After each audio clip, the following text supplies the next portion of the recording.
ഇന്നൊരു സന്തോഷ വാർത്തയുണ്ട്. ഇന്ധനവില 2 രൂപ കുറച്ചിട്ടുണ്ട് പെട്രോളിനും ഡീസലിനും. തെരഞ്ഞെടുപ്പ് ആയതുകൊണ്ടാണ് എന്ന് നിങ്ങൾ മനസ്സിൽ പറയുമായിരിക്കും. മനസ്സിലല്ല, പുറത്ത് പറഞ്ഞാലും കുഴപ്പമില്ല, സംഭവം അങ്ങനെ തന്നെ.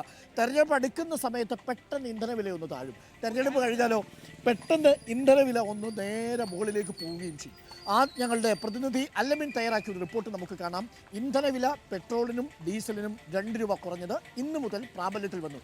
തെരഞ്ഞെടുപ്പിന് തൊട്ടു മുമ്പ് അല്ലമിൻ തയ്യാറാക്കിയ റിപ്പോർട്ട്. ഏതാണ്ട് 2 വർഷത്തെ ഇടവേളയ്ക്ക് ശേഷമാണ് രാജ്യത്ത് ഇന്ധനവില കുറച്ചിരിക്കുന്നത്. പെട്രോളിനും ഡീസലിനും 2 രൂപ വീതമാണ് കുറച്ചിരിക്കുന്നത്. ലോക്സഭാ തെരഞ്ഞെടുപ്പ് കൂടി അടുത്തിരിക്കുന്ന ഒരു സാഹചര്യത്തിലാണ് നടപടി എന്നുള്ളത് വ്യക്തമാണ്. കഴിഞ്ഞ ആഴ്ച പാചകവാതകത്തിന്റെ വിലയും കുറച്ചിരുന്നു. നമ്മളിപ്പോൾ നിൽക്കുന്നത് തിരുവനന്തപുരം ബേക്കറി ജംഗ്ഷനിലുള്ള പെട്രോൾ പമ്പിലാണ്. ചേച്ചി, ഇന്നിപ്പോൾ 2 രൂപ പെട്രോളിനും ഡീസലിനും കുറച്ചിരിക്കുകയാണ്. ഇന്നിപ്പോൾ എത്രയാണ് പെട്രോളിനും ഡീസലിന്റെ റേറ്റ് എങ്ങനെയാണ്? 107 രൂപ 55 പെട്രോളിന്, ഡീസലിന് 96 രൂപ 42 പൈസയും ആയി. പെട്രോളിന് 2 രൂപ 18 പൈസയും ഡീസലിന് 2 രൂപ 10 പൈസയും കുറച്ചിട്ടുണ്ട്. എത്ര നാളത്തേക്ക് ശേഷമായി കുറവ് വരുന്നത്? 2 വർഷത്തിന് ശേഷം.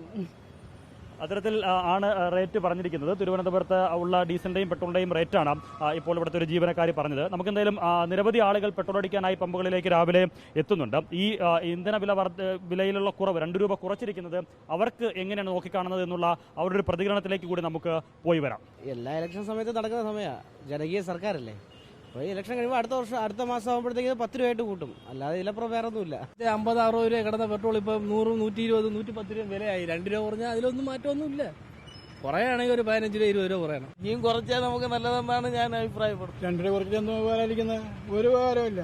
സമ്മിശ്ര പ്രതികരണമാണ് ഇക്കാര്യത്തിൽ ആളുകൾ നടത്തുന്നത്. ഇതിൽ ഏറ്റവും പ്രധാനം ആളുകൾ പറയുന്നത് ലോക്സഭാ തെരഞ്ഞെടുപ്പ് അത് മുന്നിൽ കണ്ടുള്ള നടപടിയായി തന്നെയാണ് അവരതിനെ ചൂണ്ടിക്കാണിക്കുന്നത്. ഇന്നിപ്പോൾ 2 രൂപ കുറഞ്ഞാൽ തെരഞ്ഞെടുപ്പ് കഴിയുമ്പോൾ 10 രൂപയായി തിരിച്ചു പിടിക്കുമെന്നുള്ളൊരു ആശങ്ക കൂടിയും അവർക്കുണ്ടെന്ന്. മാത്രമല്ല, ജനങ്ങൾക്ക് വേണ്ടിയാണ് കുറയ്ക്കുന്നതെങ്കിൽ 2-3 രൂപ കുറച്ചിട്ട് കാര്യമില്ല, കുറച്ചുകൂടി കൂടുതൽ തുക കുറയ്ക്കണമെന്നുള്ള ഒരു ആവശ്യമാണ് അവർ മുന്നോട്ട് വെച്ചിട്ടുള്ളത്. ഏതായാലും 2 രൂപയുടെ കുറവ് അത് ജനങ്ങൾക്ക് ഉപകാരപ്പെടണമെങ്കിൽ സംസ്ഥാനത്ത് സർക്കാർ ഏർപ്പെടുത്തിയിട്ടുള്ള നികുതിയിൽ കൂടി ഒരു കുറവ് വരുത്തണം. എന്നാലേ അതിൻ്റെ ഒരു മെച്ചം ആളുകൾക്ക് ആ വിധത്തിൽ അനുഭവപ്പെടുകയുള്ളൂ. പക്ഷേ സംസ്ഥാനത്തെ സംബന്ധിച്ചിടത്തോളം കടുത്ത സാമ്പത്തിക പ്രതിസന്ധിയിലൂടെ സംസ്ഥാനം മുന്നോട്ട് പോവുകയാണ്. അത്തരമൊരു സാഹചര്യത്തിൽ ഈ നികുതി കുറയ്ക്കുക എന്നുള്ളൊരു സാഹസത്തിലേക്ക് സംസ്ഥാന സർക്കാർ പോകുമോ എന്നുള്ളത് വ്യക്തമല്ല. ഏതായിരുന്നാലും 2 രൂപ 2 വർഷത്തിന് ശേഷം കുറഞ്ഞിരിക്കുന്നു. ലോക്സഭാ തെരഞ്ഞെടുപ്പ് കഴിയുമ്പോൾ ഇതിൽ എത്ര കണ്ട് വർധനമുണ്ടാകുമെന്നുള്ളതാണ് ഒരു ചോദ്യമായി അവശേഷിക്കുന്നത്.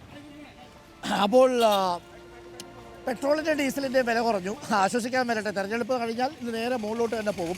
എല്ലാ തെരഞ്ഞെടുപ്പ് സമയത്തും ഇങ്ങനെ നാട്ടുകാരെ പറ്റിക്കാൻ വേണ്ടി ചില ഉഡായിപ്പ് പരിപാടികൾ എല്ലാ സർക്കാരും ചെയ്യാറുണ്ട് എന്ന് മാത്രം കരുതിയാൽ മതി. പക്ഷേ ഈ സമയത്തിനുള്ളിൽ നിങ്ങൾ പരമാവധി പെട്രോളും ഡീസലും ഒക്കെ അടിച്ചോളൂ.